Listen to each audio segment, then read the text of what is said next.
Hey guys, today we got a 1999 Ford Taurus. This is an SE model,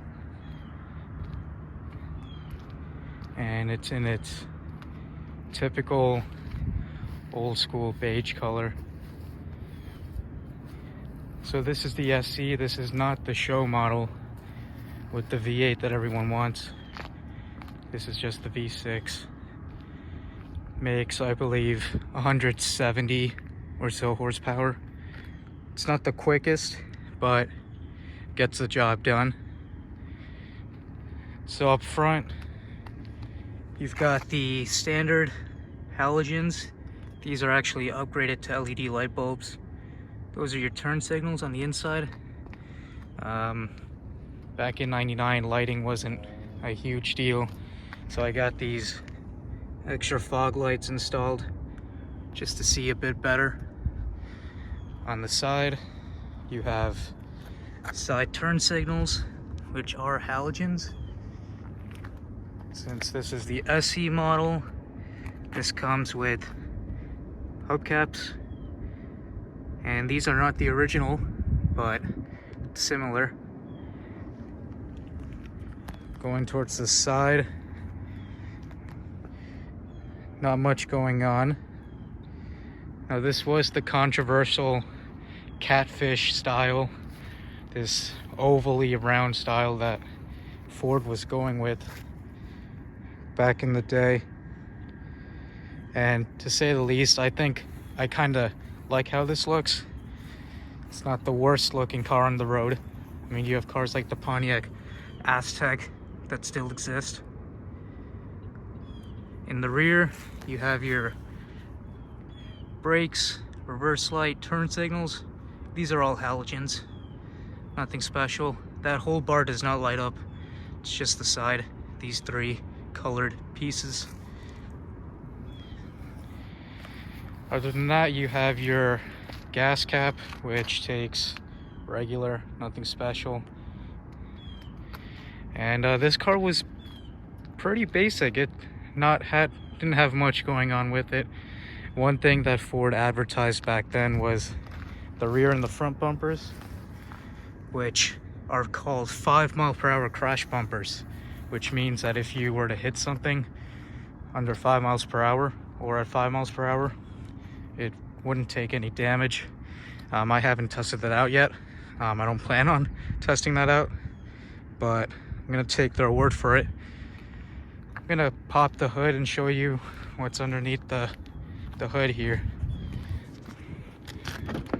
So the nice thing about this car was that it was garage kept most of its life, and for a '99, it's only got 70,000 approximately miles, 70,000 miles on it approximately. So this car has a bunch of life to it still.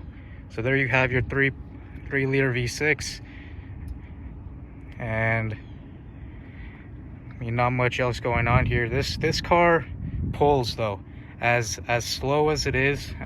It's not too insignificantly. It was just meant to be a cruiser, but for what it is, it does get the job done, and it pulls. If you put it into D1, which I'll show you, this car will absolutely rip. And nice thing about the older Fords is these came with struts, so you don't need to deal with a prop to prop the hood. I have a 2010 Ford Escape, and it does not come with struts. So Ford back then made some really nice cars with features you don't expect on some of them. This doesn't. There we go. Okay. Just want to step back and let you guys look at the styling of it. Again, I don't think it's the ugliest. Actually, the look of it has been growing on me.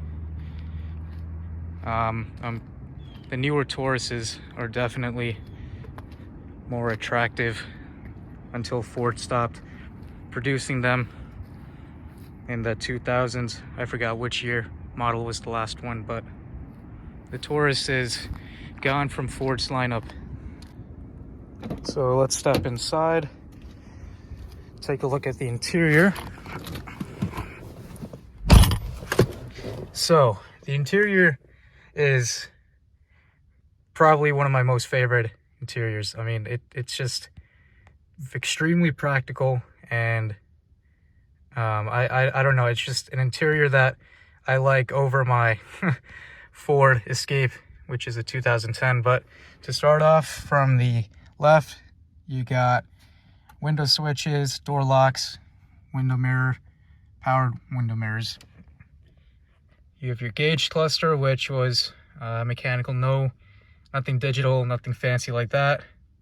As you can see, we have 73,862 miles on a 23-year-old car, which is absolutely nuts.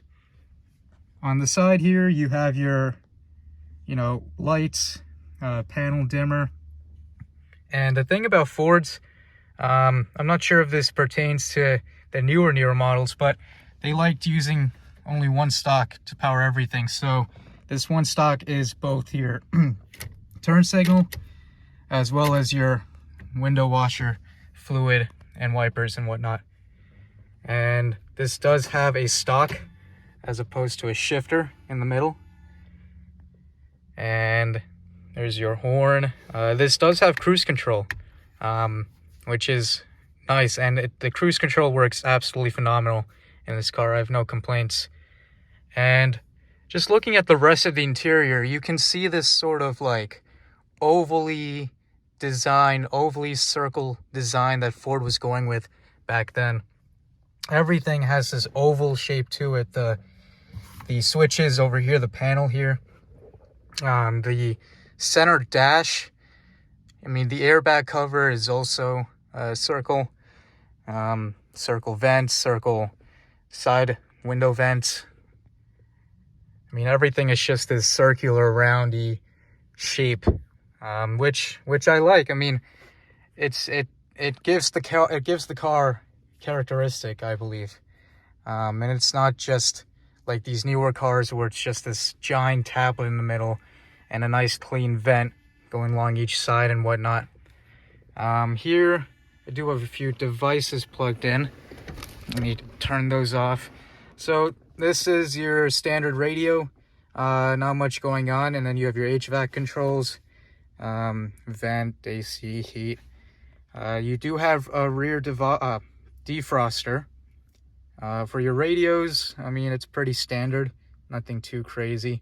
Now this car does not have Bluetooth, which is why I have this Bluetooth receiver, and it gets the job done. I also have the phone mount because this car doesn't have that, or no car has that, and it's also wireless charging. In terms of ports, let me move this drink out of the way. Let me just move a few things. A bit cluttered here. So you do have a storage here. You have a cigarette lighter here, which works. So you have that, and you also have another plug down there, so you have two. The glove box is standard, nothing special, not damped or lined with felt. The cool thing in terms of seating in this car is this is a bench in the front. You can seat 6 people in this car.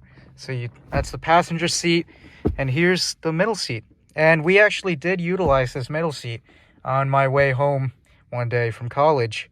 The back seats were filled, the trunk was full, so the 3 of us had to sit in the front, and honestly it wasn't too bad. And in the event that you're not using the middle seat, you do have 3 cup holders, and there used to be a cover here, but this is for your CDs, or no, your cassettes. Those were pretty common back then.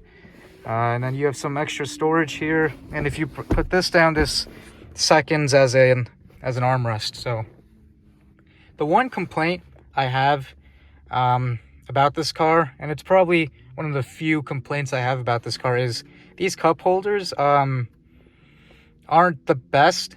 The only one that really works with any size drink of this year or of this time is this middle one. This bottom one is a weird shape. It doesn't really hold anything, and this top one is quite frankly too big, and it does have these side extensions here, but it every time I turn, the drink ends up falling, so I end up just having that one singular cup holder in the middle that works the best. Other than that, I mean, it's pretty standard, pretty calm, not much going on, but as a first car, this is honestly all I need. On the passenger side, you have your window switch, unlock, lock for the doors, and just some side cubbies on the doors and whatnot. On top, you have your visors, and they have mirrors. They're not lit up or anything. And then here I have this dash cam / backup camera installed. This is obviously not factory, but under this is just a standard rear view mirror, nothing special. But yeah, that's pretty much it for the front. I'm gonna take you guys on to the back seats now. Okay, so for the back seats, we step in. So I just want to see if I can give you a good angle here. So that's your leg room, and it's honestly, for me, I'm like 5'10", and this is, I've got pretty good leg room, and I can tuck my feet under the seat, and this is the seat position for where I would sit. And I just want to give you guys a quick view of the front since we're back here. Just give you a nice aerial. Anyways, back to the rear. So yeah, this can comfortably seat 3, I would think. You do have 3 buckles, and the middle portion, there is a hump, but it's not too bad. You can probably fit one of your shorter friends back here if need be. You do have this, which I am guessing is an ashtray, but I'm not too sure. Either it's an ashtray or it's just extra storage. Not too sure what that really is. On the sides, on the doors, not much going on. You just have window switch and your door handle, and you do have a couple hooks actually on the side, and you do have lighting in the center. So if you guys are wondering, I did try installing tint for the first time. It didn't go too well. Tinting is hard. I gave it a shot today, because as you can see everything out this car, and everything outside can see into the car, and some privacy would be nice. So I tried installing tint on this window, and it didn't turn out the best. I'm gonna give it a shot again tomorrow or another time, but the tint is not standard on this car, just to make that clear for you guys. In the middle, you don't have a thing that comes down as an armrest and has cup holders, which is a downside because my friends don't have a place to put their drinks, so it's a bit difficult in that regard. In the back, there's your lines for the rear defroster, and your speakers are also mounted back here. And your third brake light is right there. And there's the camera. That's where I installed it. Yeah, I mean, that's pretty much the back. You do have these for your, well, this is for the middle seat buckle, I think. Yeah, that's for the middle seat buckle. And you do have places to hook a child seat somewhere. At least I thought there was a place for that, but anyways, you can put child seats back here if you have a child. But yeah, let me just give you guys one more look around of this car. And honestly, for $19.99, this is a pretty nice interior, and it's held up pretty well. I mean, yeah, the technology is outdated. The color, this beige color is so far gone, but this is honestly a really nice car to have. as a first car, or as a car you're to just start out with, or just as a daily cruiser. And with car prices going through the roof, if you find one of these in pretty nice condition, which is hard to find, mind you, many people that have bought this car back when it was new, and you see some on the roads, they're not in the best conditions, but this one I got lucky with to have only 70,000 miles on it and to be in almost pristine condition as well. Also, the doors, when you close them, they sound really solid. The build quality of Ford back then was honestly top notch. I will have to say Ford build quality has gone pretty downhill over the last few years, and that goes for any American auto manufacturer. The build quality of their cars just hasn't been the best the past few years. Bunch of recalls, bunch of impractical pieces, parts, cars being way too complicated. But back in '99, Ford gave you a nice simple Taurus to drive, and that's it. Just give you another side angle here. Now I would show you guys the trunk, but the trunk is a bit messy. I got a lot of stuff in it. But one more feature I want to show you guys is that these actually come down, fold. I mean, it's not really flat. I think they could have done a better job at implementing a 60-40 split, but the seats do come down, so if you want to stick something through, you can. Other than that, that's pretty much it for the interior. Let's go ahead and start her up and see how she sounds. Okay, so to start her up, start up the Taurus, this is the key fob. You got your alarm, trunk release, lock and unlock, and key. No push to start, nothing fancy. Stick it in the keyhole. Turn off the radio.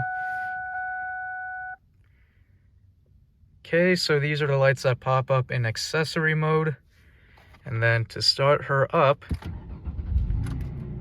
starts right up, no problem.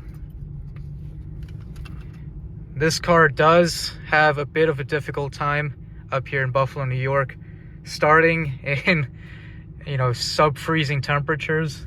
There has been times where the temperature has dropped down to the low 20s here, but after a few, after the starter works a few times, it gets started right up and hasn't given me a problem ever since.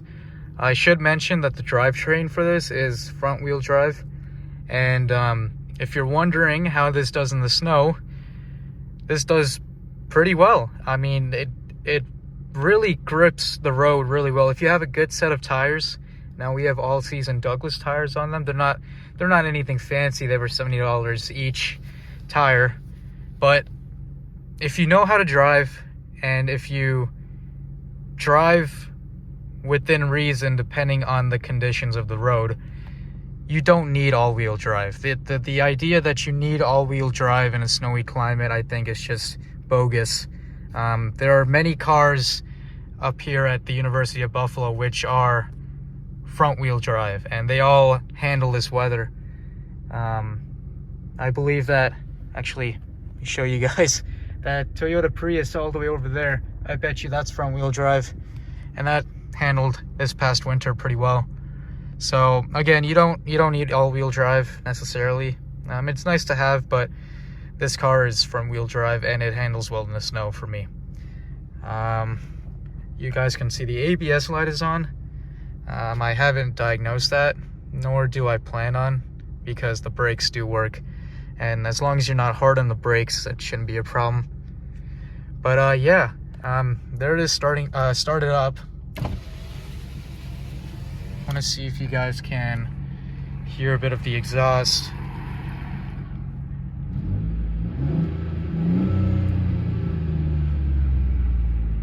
So I mean, for a V6, I don't know if you guys heard that well on camera.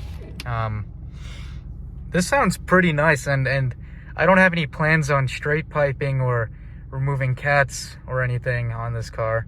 But I bet you this car would sound really nice. Now, this is the younger sibling to the show model, and the show model has it has the V8, but I mean, these cars would sound so good with a nice exhaust system, I think. And as you can see, it revved up to a nice 4,000 RPMs, and it sounds more than decent for what this car is. Again, this isn't a performance car, but the sound was pretty nice on this. Let me go ahead and put the phone out so you guys can hear how it sounds from the outside. Okay, let me place you guys down.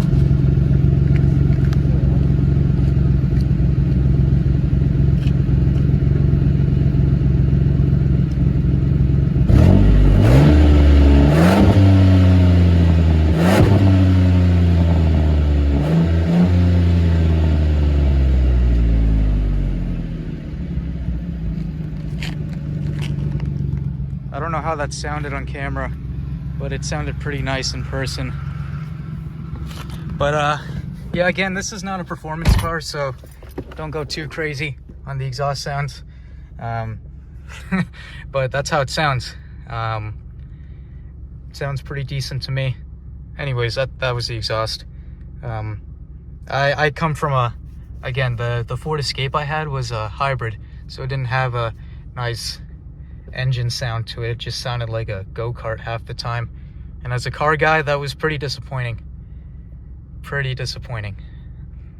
But yeah, let's go ahead and take the car for a drive around the parking lot, and I'll tell you guys how it feels driving it.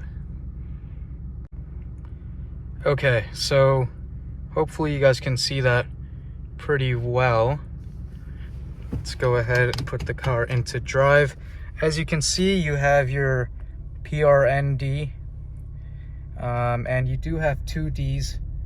1 D is for your more economical standard driving, and the second D is for if you want a more responsive throttle engine, you go for that. So let's go for a drive.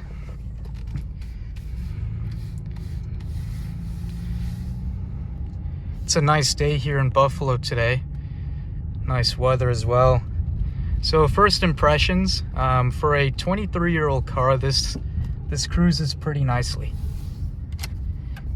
I mean, the suspension is nice and soft. It's not too firm or anything. Again, this was meant to be a nice, comfortable daily driver, and it gets the job done. Brake response, could use a new set of brake pads. Feels a bit spongy. Probably has something to do with that ABS light. But other than that, this car is just really comfortable. It takes bumps and whatever potholes on the road pretty nicely. The steering wheel is nice and smooth. The gas pedal is nice and sharp and very responsive, extremely responsive. Maybe a bit too responsive.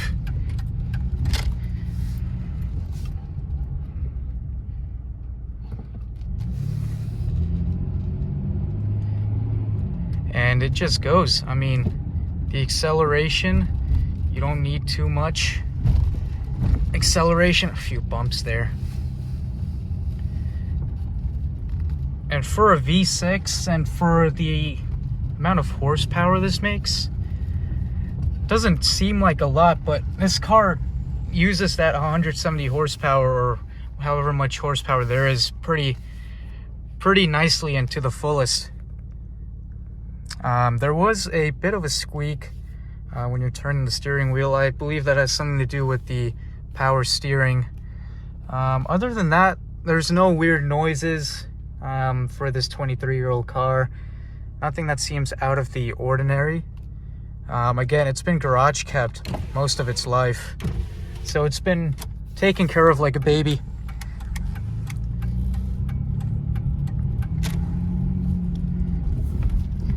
And again, it just drives really nicely. And I know I'm not showing too much of the driving aspect of this car, but I think it's pretty self-explanatory.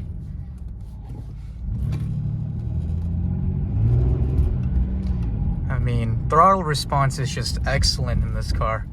Just excellent. Not much more you really need. But yeah, I mean, it's pretty much it for the driving portion. I didn't want to go too crazy.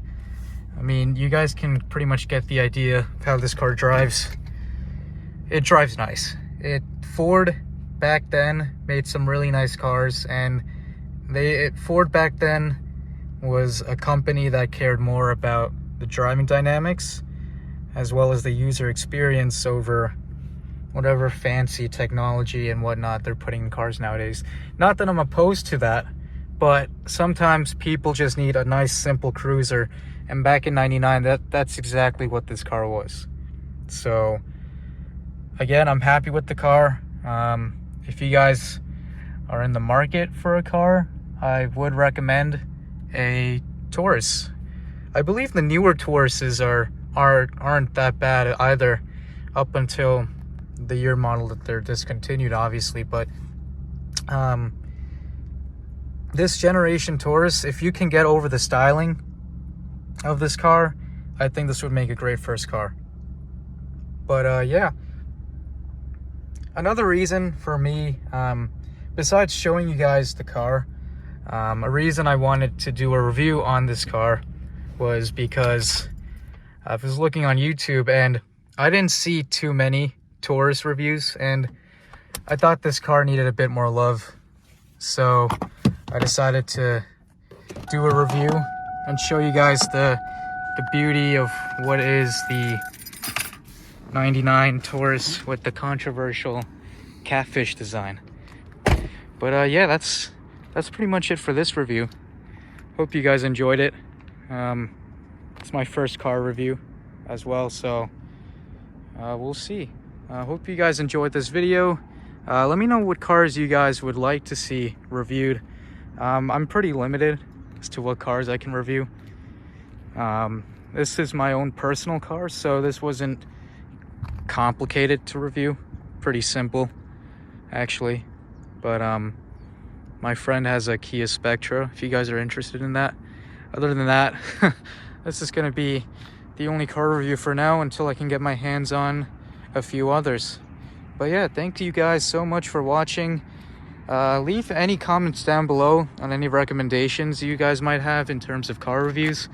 I'm planning on doing a bit more of these, but this was my first one, and pretty inexperienced with car reviews, but I think I covered basically all of what was needed to be covered of this car. Not much on this car to cover anyways, but just enough for you guys to get an idea of this car. Anyways, thank you guys so much for watching, and I'll see you guys in my next video.